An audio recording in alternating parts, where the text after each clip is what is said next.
Para business leaders dan intellectual business community, kita jumpa lagi dalam acara CEO Reference. Kali ini kita akan membahas satu artikel dari Harvard Business Review bulan Juni tahun 2009 yang ditulis oleh James O'Toole dan Warren Bennis yang berjudul What Needed Next? A Culture of Candor. Dalam artikel ini dibahas bahwa dunia usaha sekarang ini makin lama makin kehilangan kepercayaan dari masyarakat. Apakah memang dunia usahanya yang makin lama makin tidak dipercaya, atau tuntutan masyarakat untuk bisa lebih percaya itu lebih tinggi? Mungkin both sides happen, sehingga dalam artikel ini penulis dari Harvard Business Review ini mengumpulkan bahwa di masa mendatang itu makin diperlukan adanya culture of candor, ke satu kultur keterbukaan, budaya keterbukaan di dalam perusahaan, baik keluar ke arah stakeholders, investors misalnya, maupun ke dalam pada employees misalnya. Ya, jadi dengan adanya keterbukaan inilah atau transparansi inilah, maka ini merupakan obatnya bagi trust, bagi kepercayaan yang menurun ini.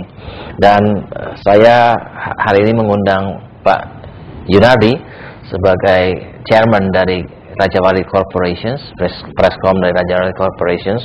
Dan Pak Yunardi ini sudah berkarya di dunia bisnis lebih dari 35 tahun, dari IBM, dari ke Bank Universal, dari Bentul dan macam-macam. Sehingga dari pengalaman Pak Yunardi kita bisa beruntung mendapatkan the wisdom yang diperoleh oleh Pak Yunardi sepanjang perjalanannya, dan kita yakin bahwa Pak Yunardi itu punya the wisdom, karena Pak Yunardi juga sudah menuliskan wisdomnya dalam buku berjudul The Full Circle, ya, bagaimana seseorang itu move sampai jadi seorang yang full circle. Yang full circle itu juga berarti accomplished gitu ya. Kita beri tepuk tangan dulu Pak Yunardi. Terima kasih.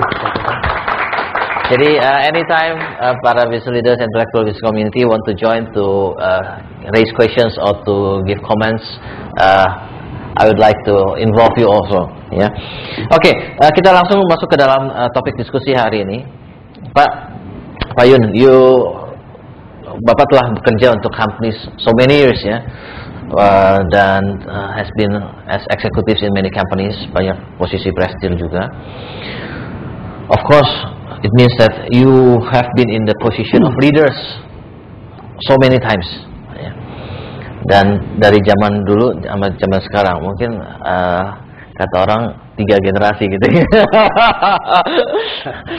Nah, dari the way you pertama kali be leading, Pak ya, being a leader sampai sekarang, or you see also the other leaders, do you see any evolution of leadership, Pak? Yang gaya dulu sama gaya sekarang tuh beda atau gimana, Pak?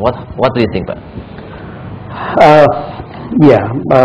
Pertama karena kita melihatnya adalah bahwa lingkungan ini berubah. The environment has changed. Environment bukan hanya lingkungan dalam hubungan tanaman atau alam, pohon gitu ya. Bukan karena alam tanaman, tapi lingkungan kita hidup ini berubah. Ya. Dan ada satu lagi yang juga sangat mempengaruhi perubahan, itu adalah karena revolusi di bidang teknologi. That's right. Ya. Tadi juga Anda menyebutkan mengenai masalah di IBM dan sebagainya. Jadi saya 26 tahun di IBM, jadi saya melewati seluruh kegiatan dan perkembangan yang dahsyat daripada teknologi ini, dan how so you spend your youth time di IBM ya. Bagaimana teknologi ini merubah segala sesuatunya, the way we run the business, the way the family also life, and then semuanya jadi sangat berubah dengan adanya teknologi ini. Ya. Jadi ini juga memacu satu sama lain mengenai masalah adanya globalisasi. Memacu satu bisnis yang terbuka dan very kompetitif satu sama lain dan sebagainya. And also maybe ada force of democratization, Pak ya. Betul. Yang is a big force to ini something to do with the information access juga ya. Jadi semua tadi itu akhirnya menyebabkan the leader's job is not easy dan tidak seperti dulu lagi. Ya. Jadi perubahan-perubahan ini menyebabkan seorang leader harus adaptif, harus responsif, harus cepat mengikuti perubahan-perubahan tersebut, harus inovatif. Dan oleh karena itu jadi lain dibandingkan dengan dulu di mana seorang leader, seorang manager melakukan according to their job description. Ya. Ya sekarang juga ada job description-nya, tapi Anda sekarang melihat faktor yang banyak sekali. Jadi kalau dulu barangkali kita lebih banyak berurusan dengan to the extent of seorang leader creating values and wealth kepada investornya. Tapi sekarang dengan adanya berbagai isu yang ada sangkutannya dengan masalah lingkungan, dengan alam, dengan masalah konflik sosial, globalization dan sebagainya. Jadi seorang leader dituntut untuk juga mempunyai satu kemampuan untuk mengembangkan bisnisnya, economically, socially, ethically, environmentally sustainable. Jadi lebih kompleks lah dibandingkan dengan leadership pada waktu itu. Is that true bahwa leaders exchange dulu itu yang leaders yang dikagumi adalah yang the charismatic leaders, and then now itu tend to be leaders yang komunikatif ya, can involve other people and komunikatif. What do you think, Pak? Barangkali lebih hebat lagi kalau dia komunikatif dan juga karismatik gitu ya. Jadi, I mean, which trait is now yang orang iya, masalahnya jadi kalau saya melihat konteksnya dalam hubungan dengan kalau karismatik di situ adalah menjadi panutan lah. Ya. Tapi kalau komunikatif di sini bukan hanya menjadi panutan, tapi adalah we are working together as a team. Ya, jadi the leaders and the followers mempunyai satu komunikasi yang lebih terbuka dibandingkan dengan yang karismatik. Saya masih melihat bahwa seorang leaders perlu mempunyai satu karisma, ya. Dan having good communications juga menciptakan karisma menurut saya. Ya. Jadi kalau dia duduk di belakang tidak pernah bicara, saya nggak tahu bagaimana karisma itu bisa dibentuk ya. Tapi somehow communication need to be there.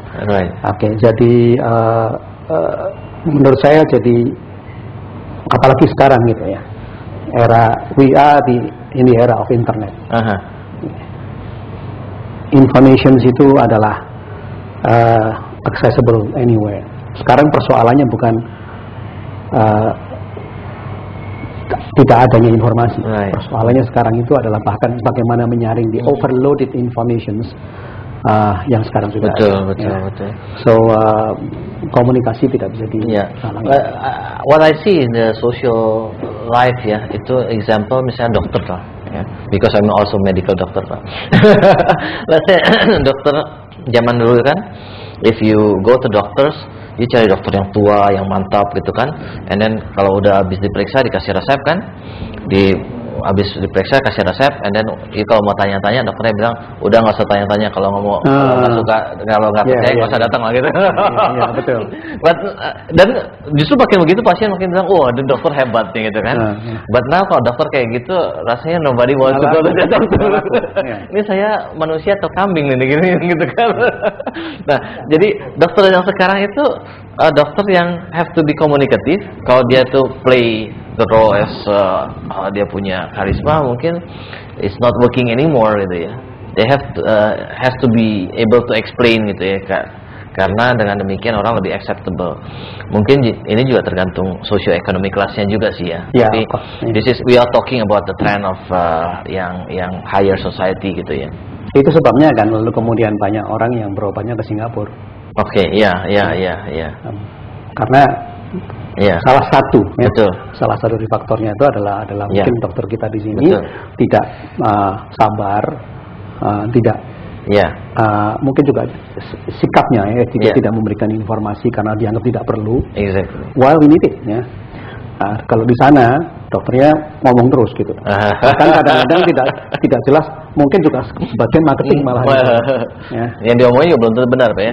But in a way, dokter itu represents the leaders-nya ya. Bahwa dulu leaders dengan cara yang lebih jaga power distance itu acceptable.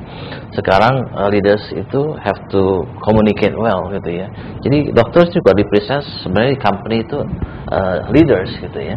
Bahwa this kind of preference also happens di companies as well, ya, Pak ya.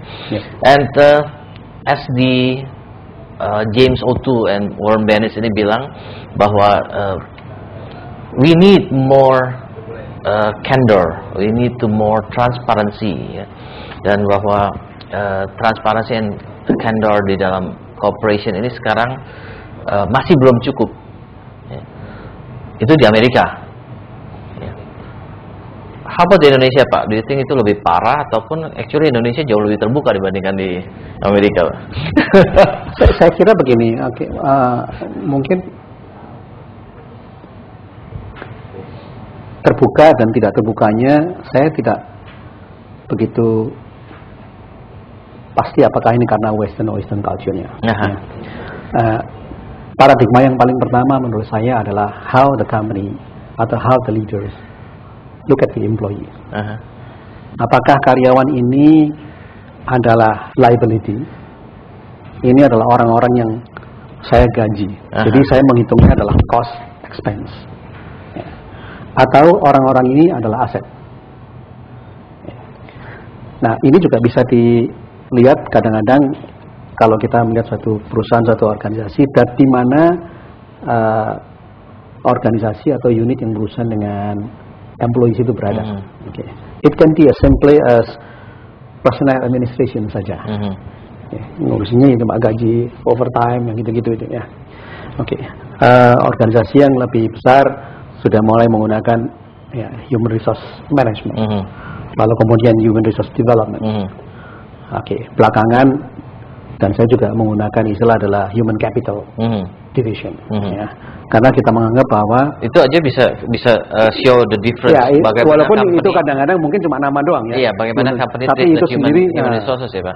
How you position. Yeah. But we explore more for the next segment karena we have to break a little while ya buat iklan yang lewat. Business Leaders and Intellectual Business Community, we break for a while buat masuk ke dalam segmen berikutnya. Dan buat Anda yang ingin berpartisipasi, silakan SMS ke 08 96 kali 788. Kita break untuk segmen berikutnya.